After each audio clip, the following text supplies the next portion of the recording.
Kasih karunia dan damai sejahtera dari Allah Bapa dan anaknya Tuhan Yesus Kristus kiranya menyertai hati dan pikiranmu sekalian. Amin. Shalom Bapak Ibu Saudara-saudaraku yang dikasihi Yesus Kristus, selamat bertemu kembali dalam sapaan firman Tuhan buat kita hari ini. Kita sungguh bersuka cita kalau kita masih terus mendengarkan firman Tuhan. Teruslah mendengarkan firman Tuhan, maka kekuatan kita terus akan bertambah. Dan kita akan dimampukan untuk menjalani kehidupan kita ini. Amin. Firman Tuhan yang menjadi renungan bagi kita hari ini yaitu yang terambil dari Amsal 15 ayat 8b. Dikatakan, tetapi doa orang jujur dikenannya. Tetapi doa orang jujur dikenannya. Demikianlah firman Tuhan. Bapak Ibu Saudara-saudaraku, Tuhan itu adalah maha mengetahui. Dia adalah omniscience. Dia mengerti, mengetahui, dan sangat-sangat memahami dan melihat kita. Ketika kita melakukan sesuatu, Tuhan sudah melihat kita. Sebelum kita mengungkapkan satu kata-kata kita, Tuhan sudah melihat kita. Kalau kita buka sebentar Mazmur pasal ke-139, dimulai dari ayat yang kedua, mari kita lihat dulu. Sebelum kita betul-betul sungguh-sungguh mengerti nanti firman Tuhan kita ini. Engkau mengetahui kalau aku duduk atau berdiri. Engkau mengerti pikiranku dari jauh.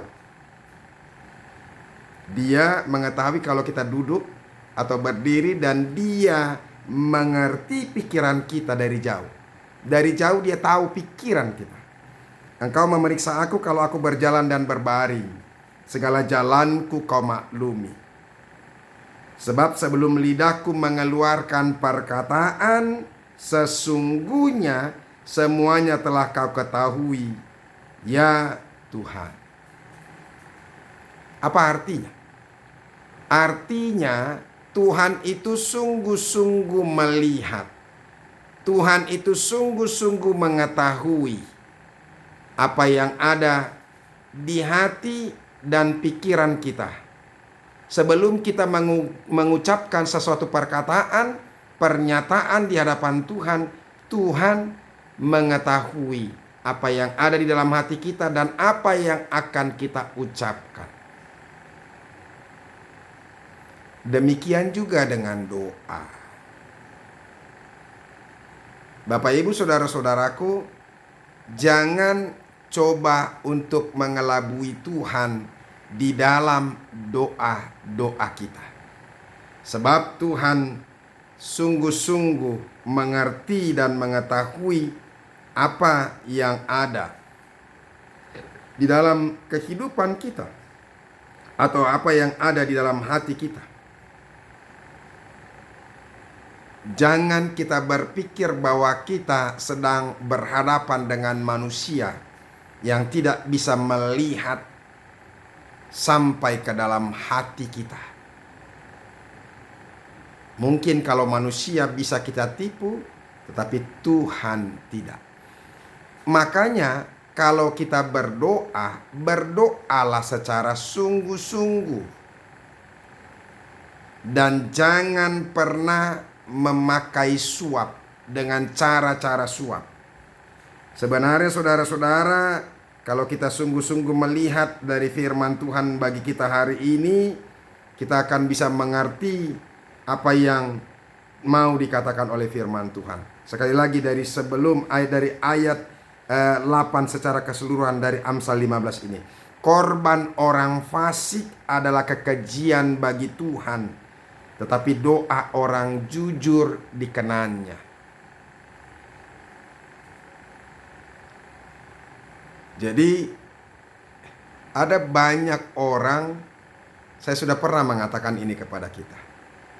Orang berpikir ketika dia memberikan sesuatu yang besar berharga, tapi bukan dari kehendak Tuhan, atau bahkan mungkin dari hasil kejahatan, dia pikir Tuhan akan berkenan. Karena orang selalu berpikir ketika dia memberikan sesuatu yang besar, maka Tuhan akan menerimanya. Itu bentuk pengelabuan daripada orang-orang yang tidak menyadari bahwa Tuhan tidak membutuhkan itu semua. Tuhan tidak membutuhkan suap bagi kita. Tapi Tuhan hanya membutuhkan kesungguhan kita untuk melakukan atau menyampaikan doa-doa kita. Saudara-saudara, dari Amsal ini Tuhan mau menegaskan kepada kita, Tuhan melihat bukan hanya apa yang kita lakukan di altar, tapi juga Dia melihat apa yang kita lakukan di pasar. Artinya Tuhan bukan saja melihat ketika kita sedang berdoa saja, ketika kita sedang di gereja saja, tetapi Tuhan sangat-sangat mendengar kita, sangat-sangat melihat kita ketika kita melakukan kegiatan kita dalam sehari-hari. Itu ketika orang jahat datang dengan membawa korban persembahan, tak peduli betapapun banyak dan indahnya korban persembahan itu, Tuhan tidak suka, bahkan Tuhan membencinya. Makanya jangan coba-coba untuk menyuap Tuhan. Apakah Tuhan membutuhkan persembahan kita? Tidak. Kalau kita memberikan persembahan yang kita anggap itu kepada Tuhan, itu boleh dilakukan hanya untuk diberikan kepada bagaimana supaya apa? Rumah ibadah itu boleh berjalan dan membiayai kehidupannya, membiayai operasionalnya. Tetapi jangan pikir bahwa Tuhan tidak bisa mendatangkan berkat-berkat dari orang-orang yang boleh membantu setiap pelayanan. Makanya kadang-kadang ada orang yang berupaya mencoba di dalam gereja, berupaya untuk menahan-nahan berkat-berkatnya, menahan-nahan apa yang harus dia boleh lakukan kepada Tuhan, karena dia pikir dengan itu maka apa? Uang gereja tidak ada. Saudara-saudara, saya mau katakan kepada kita, ketika pintu yang satu ditutup, maka Tuhan akan membukakan pintu yang lain. Ketika hati orang-orang jemaat gereja Tuhan itu tertutup, maka Tuhan bisa membukakan pintu-pintu hati orang lain untuk memberikan berkatnya supaya pelayanan juga boleh berjalan dengan baik. Oleh karena itu, saudara-saudara, melalui firman Tuhan ini, mari datang kepada Tuhan dengan kejujuran. Kalau kita mau berdoa, berdoalah dengan jujur di hadapan Tuhan.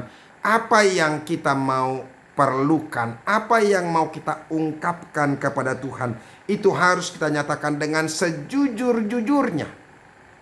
Karena Tuhan sama seperti yang kita katakan tadi, Dia tahu, Dia melihat kita duduk atau berdiri. Dia melihat kita dari jauh.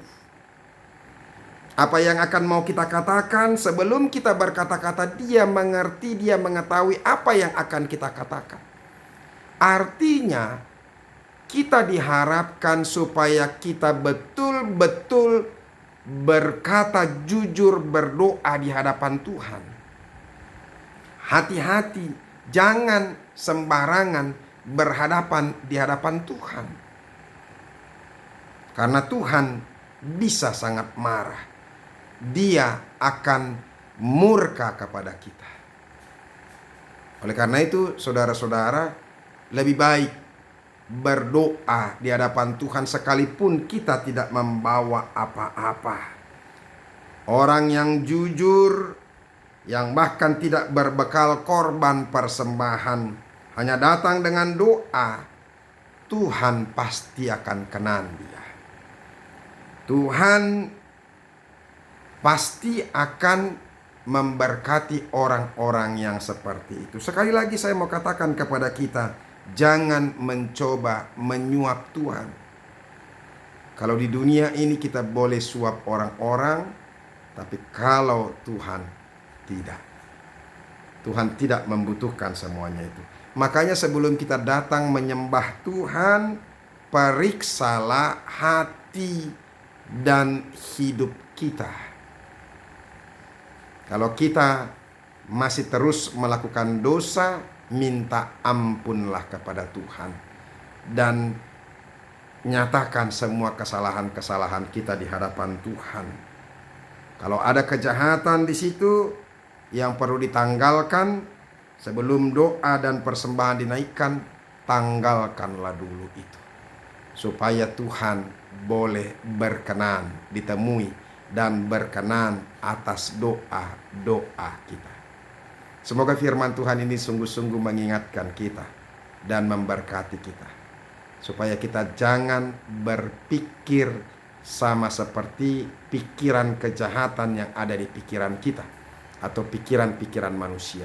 Tuhan tidak sama dengan manusia. Tuhan Yesus memberkati. Amin. Kita berdoa. Terima kasih Tuhan untuk firman-Mu yang mengingatkan kami bahwa hendaklah kami berdoa dengan jujur di hadapan Tuhan. Bukan memberikan persembahan dari hal-hal yang Tuhan tidak kenal. Tuhan tidak membutuhkan semuanya persembahan-persembahan korban itu.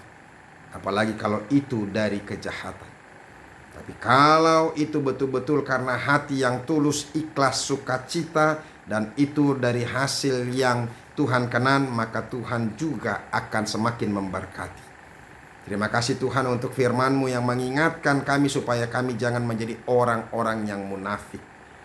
Terima kasih Yesus. Dalam nama-Mu kami berdoa dan mengucap syukur. Amin. Bapak Ibu saudara-saudara, kita sudah dengarkan firman Tuhan. Berhati-hatilah datang ke hadapan Tuhan. Periksa dulu hatimu ketika engkau boleh menyembah Tuhan.